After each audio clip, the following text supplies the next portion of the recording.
Welcome to Lakeshore Focus, a weekly show highlighting interesting people, key issues, and significant events in our region.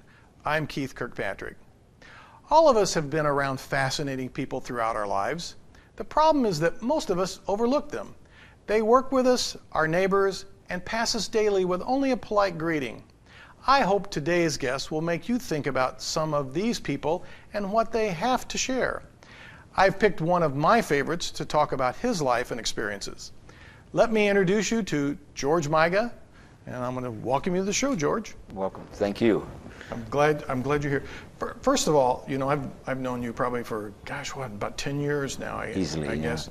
Some people pronounce your name Miga, and some pronounce it Miga. What is it really supposed to be? Miga. Okay. Why do some people call you Miga?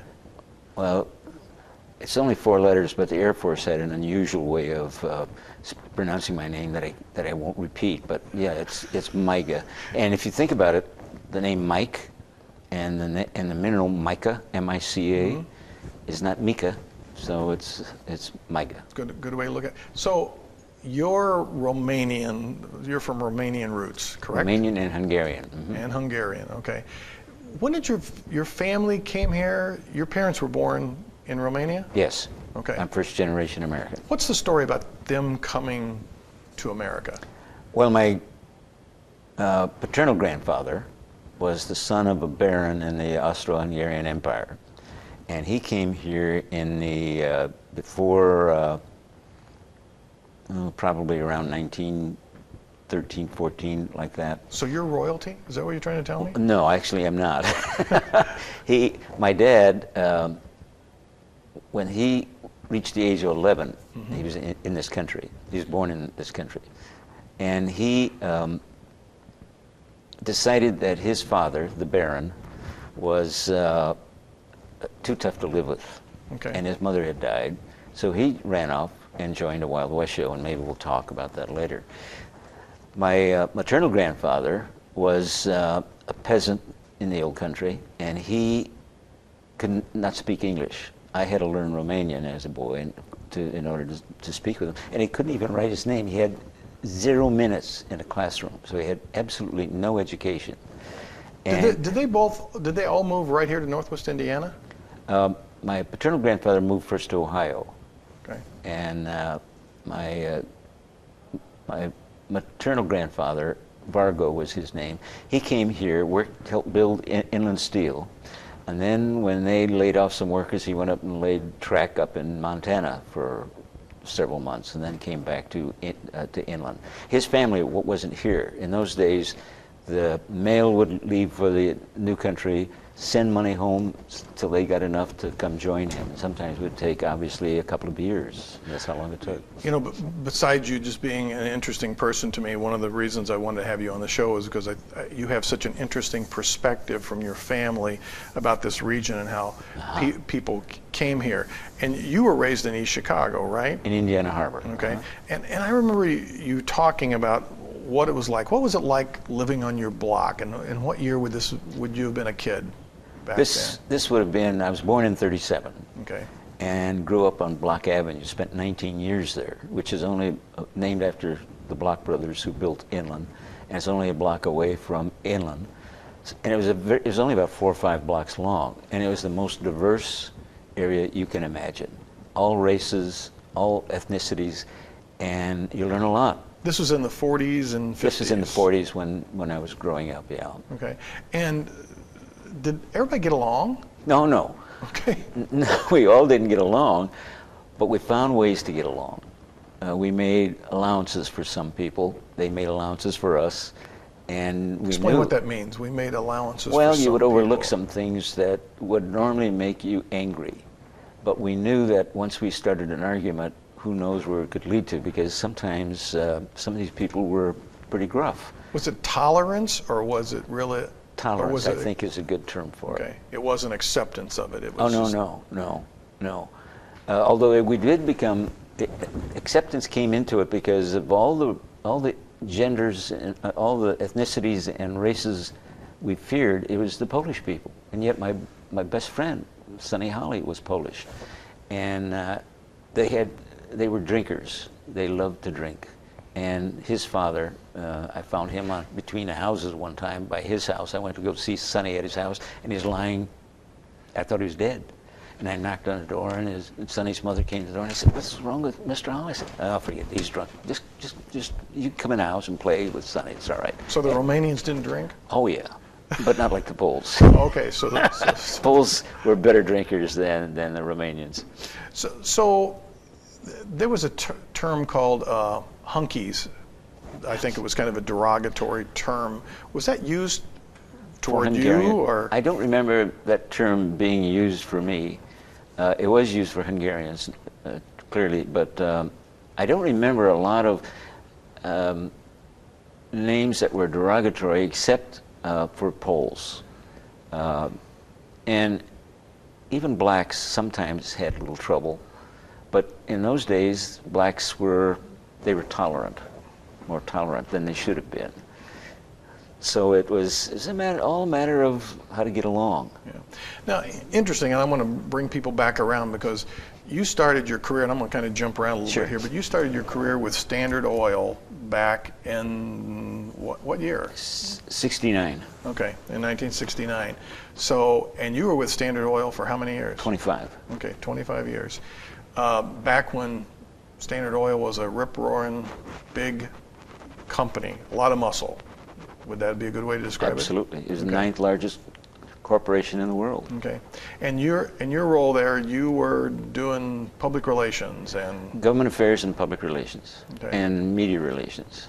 Now, you always just, well, tell me, well, you weren't that important, but the person, were you in charge of government relations and public media? Yes, I had 3 attorneys that dealt with government affairs and that were on my staff. And I really didn't know much about what was going on. They were so competent, I just let them do what they did. And you always soft sell yourself, and I realize that you had a very important role in that company. Were you there when they built the building downtown? Yes. Okay. So you were one of the first tenants? I absolutely was. In fact, the building, there's 80 stories. At the time, I think it was the 3rd or 4th tallest building in the world, and my floor was 37. When they completed 40, they allowed me to move in. And of course, there were some problems with that building in following years. You know, the siding was falling off, etc. But it was an incredible accomplishment by a man who was incredible, and that was the chairman of the company, John Swearingen, who maybe we'll speak about later, but he certainly was one of my mentors. Well, let's talk about him a little bit, because I know you have huge admiration for him, and here is what would be a corporate giant. He came into that company and really built it to what it became, correct? That's a great way to put it, because that's exactly what he did. When he took over Standard Oil of Indiana, there were 34 Standard Oils after the big one was broken up by the antitrust by Roosevelt, and excuse me, and all they had was several thousand service stations and 2 refineries. They had no source of crude oil and no other subsidiaries. And in 20 years, he built it, as I stated, the 9th largest corporation, and it was operating in 48 states and 41 countries. And it had its own source of crude oil. In fact, Standard Oil had the reputation for finding crude oil at the lowest price per barrel of any company. Then it changed its name later to Amoco. And eventually BP bought BP, yes. bought the company. To put it in perspective for the viewers. Of the 41 companies that Standard Oil was in, how many of those countries did you travel to? I don't know. I really don't know. A good portion? Yeah, I would say a good portion of them, and especially after I retired and became a consultant. I traveled in a lot of the countries, and traveled for Chevron and Texaco as well, so spent a lot of time. I know you've met a lot of fascinating people in your life. I'm just going to ask you off the top of your head, one of the most fascinating people you ever met was whom? Oh, boy, that's a tough question. You have to go through a list, right? How about internationally? Somebody. Actually, it was my dad. My dad was, as I say, he ran away when he was 11 and spent until he was, he spent 5 years on a road with this Wild West show. And the owner of the show, I think, we haven't quite nailed it down yet, was a member of the King Ranch family in Texas and wanted to adopt my dad. But one of the other cowboys told my dad, if he adopts you, he's going to make you go to the ranch in Texas, and you won't be able to. Well, this was my dad's life. He didn't know anything else. What did he do in the Wild West show? He did a number of things. One, he started out by just getting the cattle and the horses on and off the train, because they had to travel from train and put them in a corral. Then he learned how to ride. And the way I learned about this, just to take a second, is my cousin bought a horse and wanted my dad to look at it. I was 15 at the time. And we went to where my cousin had this horse in a stable, and he brought the horse out. My dad got out, and he's walking, carrying the reins and just watching its feet as it walked. He turned around, and I'm wondering, my mom was sitting next to me in the car. I said, what does Dad know about horses? He works in a steel mill. And then he started running alongside the horse, and then he jumped up in the saddle and then jumped off and did some. I said, hey, look at what Dad's doing. And she said, yeah, he's going to break his neck. And then she did. But he wouldn't tell. When he got in the car, he wouldn't tell me about it. I was 34 years old before he told me the story of his life in a Wild West show, because he was afraid I would find it too attractive and run away from home and join home. So, you know, you hear the story all the time about how older people won't tell about certain parts of their history. Why do you think that is? Why won't they talk about that? I mean, for your dad, he's like, you think he was really afraid you'd run off and do that? He said that later, because I finally asked him, Dad, why did you take so long to tell me this story? And I confirmed the story with my mother, because she met years later, after my sister was born. They found the show and went back to it, and the owner was there and still wanted my dad to come back to the show. Well, he surely wasn't worried about you when you were 30 years old. Oh, no. But I guess it just never got around to telling me the story. Nothing came up, to tell. Because the reason he told me is that his tooth was loose. And I said, well, Dad, how did that happen? And we're sitting there, my family's asleep, it's on a Sunday, and he said, oh, Buffalo did it. I said, a what? And then he started telling me the story. So, I guess you're right. If there's no frame of reference to bring that up, why would it come up? Yeah, right. I thought you were going to tell me the story about when the mule kicked me in the mouth or something like that. But it's pretty similar. The buffalo. That's right. guess. A buffalo did it. Yeah. So, well, it's kind of interesting. You didn't really follow in your father's footsteps, but you had kind of an interesting early career. You were a crop duster and flew planes, and because you were in the Air Force, right? I was in the Air Force. And in fact, in the Air Force, I met, the story takes too long to tell, but my Captain Hemingway was the aircraft commander of the plane I was on. And I was 19 years old, so at the time I was only a radio operator. And he would let me fly the plane. And he said, you ought to become a pilot. You need 2 years of college. As soon as you get out, go back to college and get a degree. And we had a terrible fire one night over Colorado, and it was about close to midnight. And again, I won't go into the details, but the way he handled it, I was ready to jump out of the airplane, because the only cargo we had was 1,200 pounds of frozen hamburger patties that we were taking to a Strategic Air Command base.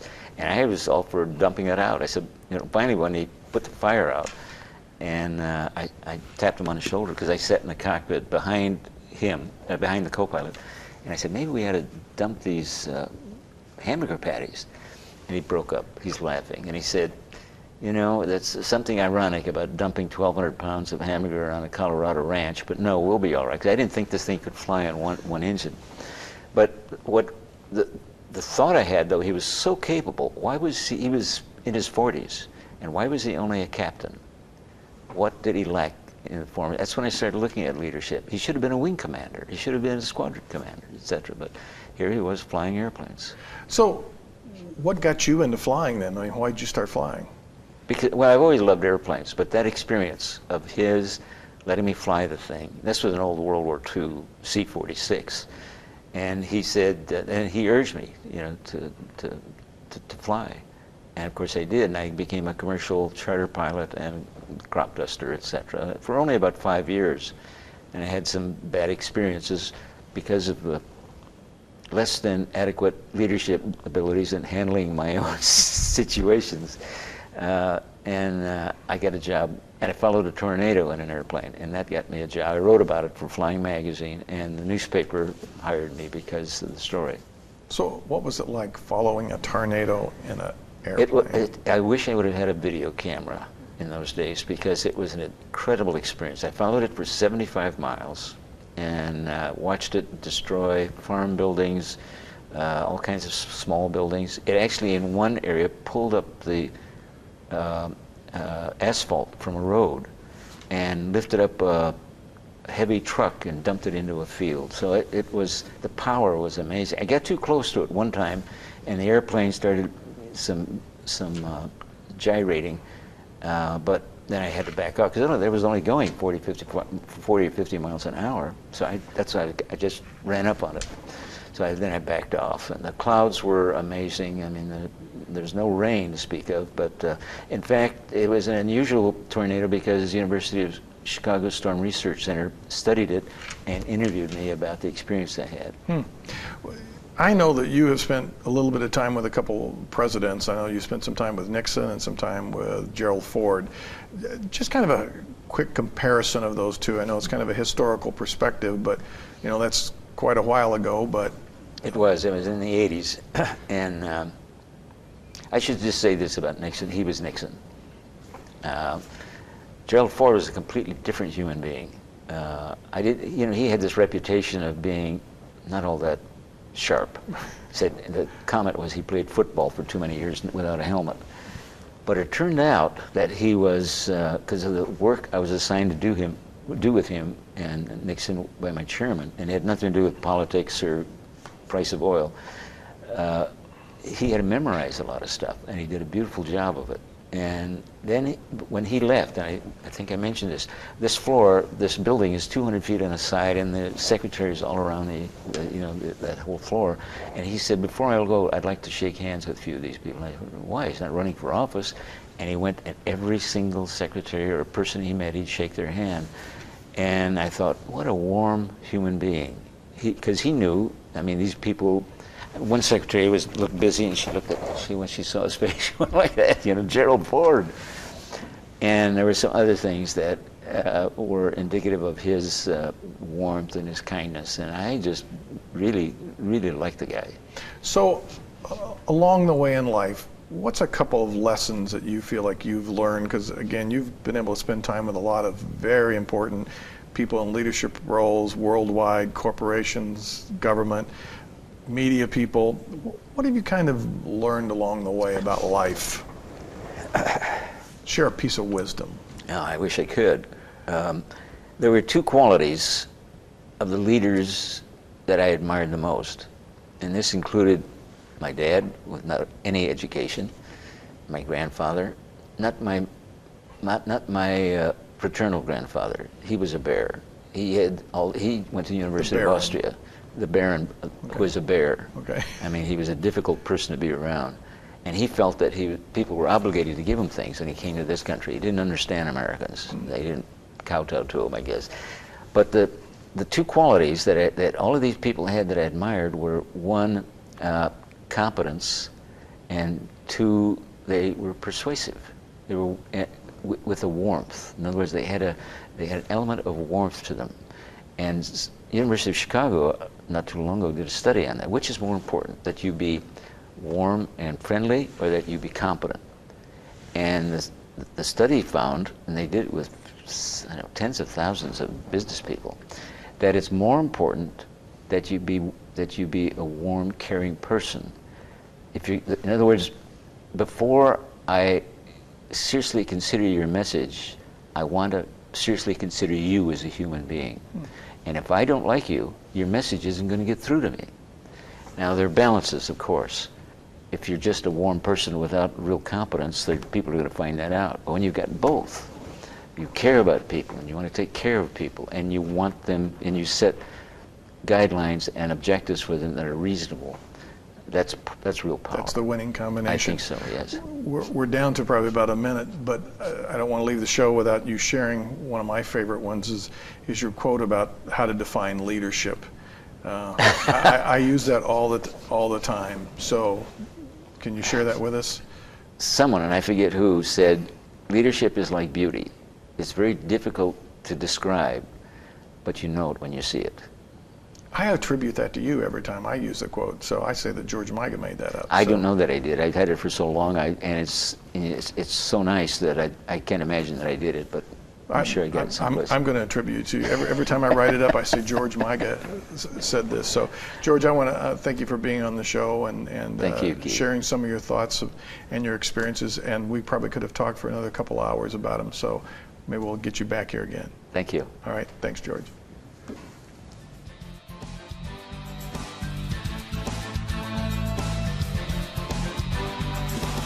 When I was growing up, our next door neighbor was Mr. Carnego.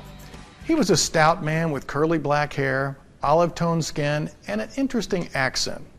I understood he worked in one of the coal mines near my hometown, but there was little else I knew about him. He had a basement full of tools and bottles of liquid mercury that he let us play with. This was before we realized the hazards of the substance. Bill McGatt, who lived behind us, had a shed full of junk that my brother and I thought were great treasures worthy of a stolen peek as often as possible. Allie Pete, as we called him, had a giant garden which he tended constantly. That was the full extent of what I knew about these three men who lived so close to us. As I think back, I wonder about them. Was Mr. Carnego from Greece, Italy, or some country in Eastern Europe?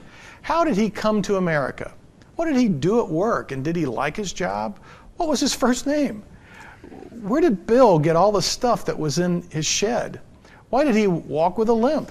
Did he ever sit at the window chuckling as he watched Rick and I cleverly sneak into his building? Why did Allie Pete love gardening, and what was his favorite vegetable? And why did he have an accent? While my brother and I thought the treasures were the tools, antiques, and produce we saw, I now realize that the real bounty was the heart and souls of these people who were part of my life for years. If I would have taken some time from playing wiffle ball or cowboys and Indians, riding my bike at the speed of light, and building elaborate clubhouses with scrap wood, I might have learned more about the history and memories of the lives of these men and others like them. Hey, I was a kid. I didn't know those things would be important as I got older. So what do we learn from this? First, we can encourage kids to be more interested in others. More importantly, we can be more interesting to kids. When you're around that neighbor child, share a tidbit about your life. Recently, a fellow from my church was talking about his childhood and this Jewish woman who told him stories of living in and escaping from Germany during World War II. It left an impression on him. He learned from her. She was a hidden treasure in his life. Who are the hidden treasures in your life? And will you be one for some future generation? Thanks for watching the show. Did we make you think about your memories or moments in your life? We would really like to hear from you, so tell us your thoughts and feelings. Email us at focus@lakeshorepublicmedia.org or reach us through our website, which is on your screen. Join us next week for another Lakeshore Focus. I'm Keith Kirkpatrick saying, make a positive difference in our world today.